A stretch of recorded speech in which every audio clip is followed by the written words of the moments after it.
Keďže moji študenti nechceli rozprávať, tak budem hovoriť ja. Je tu krásna atmosféra, ľudia s nami spievajú, vybrali sme také ľudovky, aby ste s nami mohol zaspievať aj celý autobus. Takže prajeme všetkým príjemného Valentína a tešíme sa, že ste tento čas strávili s nami.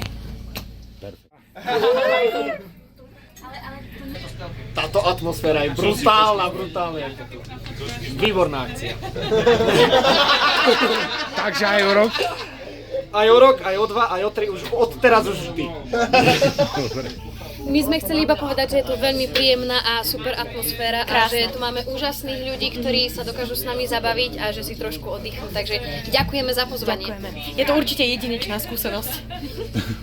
A nám sa v tomto autobuse hrá veľmi príjemne, lebo je tu skvelá atmosféra, valentínska atmosféra. Ľudia sú príjemní, ak poznajú tie pesničky, ktoré hráme, tak zaspievajú si aj s nami.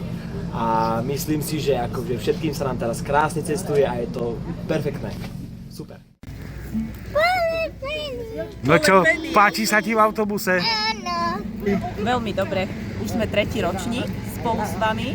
Je to príjemný zážitok, najmä pre môjho syna, ale určite aj pre nás dospelých.